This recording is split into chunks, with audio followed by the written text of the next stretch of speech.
1300 সালের শেষের দিকে তৈরি একটা পর্তুগিজ জাহাজ, যা ছিল সেই সময়ে পুরো পৃথিবীতে বিখ্যাত। আর এটা চীনের মিং সাম্রাজ্যের একটা ধনজাহাজ, সমুদ্রের বুকে ভাসমান এক বিশাল দানব। 4 তলা ডেক, শত শত কামান, হাজার হাজার সৈন্য আর ঘোড়ায় ভর্তি, যেন একটা আস্ত ভাসমান নগরী। আর চীনের মিং সাম্রাজ্যের শুধুমাত্র এমন একটা জাহাজ ছিল না, এমন আরও শত শত জাহাজের বহর ছিল চীনের সেই সাম্রাজ্যে, যারা সেই জাহাজ দিয়ে আশেপাশের প্রতিটা সাম্রাজ্য নিয়ন্ত্রণ এবং শত্রুদেরকে নির্মমভাবে পরাজিত করত।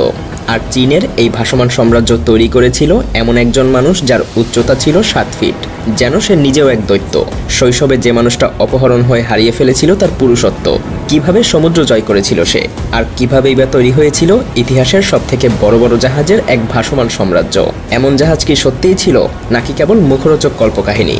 হ্যাঁ, সত্যি ইতিহাসের পাতায় লুকিয়ে আছে এমনই দৈত্যাকার জাহাজ, যে জাহাজের গল্প শুনলে মনে হবে যেন কোনো রূপকথার গল্প শুনছেন। তো চলুন শুরু করা যাক। এই দানবাকৃতির জাহাজের বহর তৈরি করার গল্প শুরু হয় মূলত 1300 শতাব্দীর শেষের দিকে। তখন চীনের দক্ষিণ পশ্চিমের ইউনান প্রদেশে বসবাস করত মাত্র 10 বছরের এক বালক। সে তখনও জানত না একদিন তার জীবন সমুদ্রের ইতিহাসে অমর হয়ে থাকবে। তার বাবা ছিলেন মঙ্গল শাসকদের অধীনস্থ এক সামান্য কর্মচারী। কিন্তু মিং সাম্রাজ্য যখন মঙ্গল সাম্রাজ্যকে পরাস্ত করে, তখন শুরু হয় এক ভয়ঙ্কর দমনপীড়নের নীতি। সেই আক্রমণে ছেলেটা তার বাবাকে হারায়। বাবাহারা ছোট্ট ছেলে ভয়ে হাঁটতে থাকে রাস্তা ধরে। হঠাৎ তার সামনে এসে দাঁড়ায় এক মিং জেনারেল। তীক্ষ্ণ দৃষ্টিতে জেনারেল তাকে প্রশ্ন করে, মঙ্গল সম্রাট কোথায়? ছোট্ট ছেলেটা থেমে যায়, মাথা নিচু করে এক মুহূর্ত ভাবে, আর বালক হঠাৎ করেই ঝাঁপ দেয় পুকুরের পানিতে। তাকে ধরে নিয়ে আসা হয় মিং সাম্রাজ্যের চতুর্থ পুত্র জুডির কাছে। কিন্তু এই সম্রাটের রাজদরবারে পৌঁছানোর আগেই তার জীবনে ঘটে যায় এক নিষ্ঠুর ঘটনা। তাকে বানানো হয় ইউনাক, অর্থাৎ তার দেহ থেকে কেড়ে নেওয়া হয় পুরুষত্ব। তবে এর বিনিময়ে খুলে যায় তার ক্ষমতার দরজা, কারণ মিং সাম্রাজ্যে ইউনাকদের একটা আলাদা গুরুত্ব ছিল। তাদের না ছিল কোনো পরিবার, আর না ছিল কোনো উত্তরাধিকার। সেজন্য তাদের কোনো পিছুটানো ছিল না। তাই সম্রাট তাদেরকে দেখতেন পুরোপুরি বিশ্বস্ত দাস হিসেবে। এই পুরুষত্বহীন ছেলেগুলো প্রাসাদের ভিতরে ধীরে ধীরে হয়ে উঠত সম্রাটের সবথেকে কাছের মানুষ। আর সেই পথেই এগোতে থাকে এই ছোট্ট বালক, যার নতুন নাম দেয়া হয় মাহি। সময় কেটে যায়, বালক ধীরে ধীরে বেড়ে ওঠে, কিন্তু কোনো সাধারণ মানুষের মতো না, বরং টেস্টোস্টেরনের অভাবে তার হাড়ের গঠন অস্বাভাবিক হয়ে যায়। তার শরীর লম্বা হতে থাকে অস্বাভাবিকভাবে।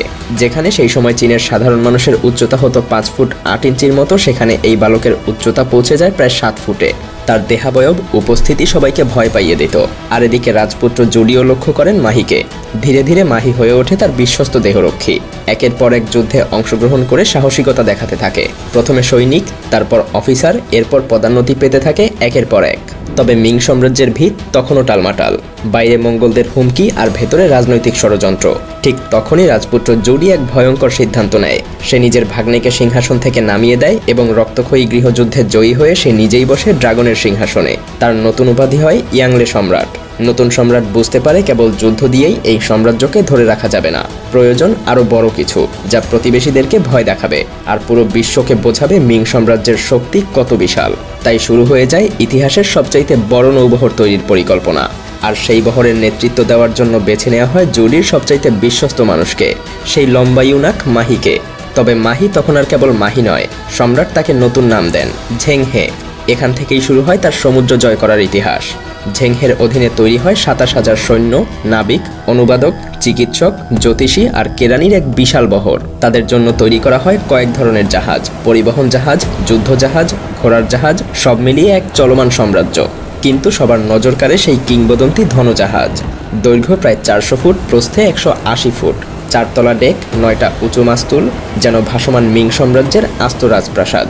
এক একটা ধনজাহাজে ছিল ব্রোঞ্জের কামান, খাবারের গুদাম, নাবিকদের থাকার জায়গা, আর সোনারূপা, সিল্ক এবং চীনামাটির তৈরি জিনিসপত্র রাখার বিশাল কক্ষ। এগুলো কেবল যুদ্ধের জন্য ছিল না, প্রদর্শনের জন্যও ছিল। বিদেশি রাজারা যখন এই সমস্ত জাহাজ দেখত, তারা মুগ্ধ হয়ে যেত, ভয় পেত আর বাধ্য হয়ে মাথা নত করত। 1405 সালে শুরু হয় প্রথম অভিযান। ঝেংহে পাড়ি দেয় ভারত মহাসাগরে। পথে থামে মালয়েশিয়া, ইন্দোনেশিয়া আর শ্রীলঙ্কায়। জলদস্যুদের দমন করে বানায় নিরাপদ বাণিজ্য পথ। শ্রীলঙ্কার স্থানীয় রাজাকে বন্দী করে নিয়ে যাওয়া হয় সম্রাটের কাছে। এরপর ঝেংহে পৌঁছে যায় আরব উপকূলে, এমনকি আফ্রিকার কেনিয়া পর্যন্ত। প্রতিটা জায়গা থেকে সে রাজার জন্য নিয়ে আসে বিস্ময়কর সব উপহার, আফ্রিকার জিরাফ, ভারতীয় মশলা আর আরবের ঘোড়া। আর বিনিময়ে সবাইকে দেখায় চীনের ঐশ্বর্য আর শক্তি।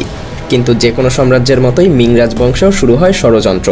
কনফুসিয়ান পণ্ডিতরা সম্রাটকে বলা শুরু করে, এত বড় সমুদ্রযাত্রা আসলে একটা অপচয়। আবার 1421 সালে একটা বড় বজ্রপাত আঘাত হানে চীনের নিষিদ্ধ নগরীর মহামন্দিরে। কনফুসিয়ানরা এটাকে আবার তখন সৃষ্টিকর্তার অভিশাপ বলে চালিয়ে দেয়। সমুদ্রযাত্রা যে করেই হোক থামাতে হবে। চাপের মুখে ইয়াংলে সম্রাট কিছুদিনের জন্য জাহাজ নির্মাণ বন্ধ করে দেন। তবে মৃত্যুর আগে আবারও ঝেংহেকে পাঠানো হয় এক অভিযানে। কিন্তু ইয়াংলের মৃত্যুর পর নতুন সম্রাট সিংহাসনে এসে সমুদ্রযাত্রাকে চূড়ান্তভাবে নিষিদ্ধ করে দেন। বিশাল বিশাল বহর ভেঙে ফেলা হয়, কাঠ কেটে ব্যবহার করা হয় অন্যান্য কাজে।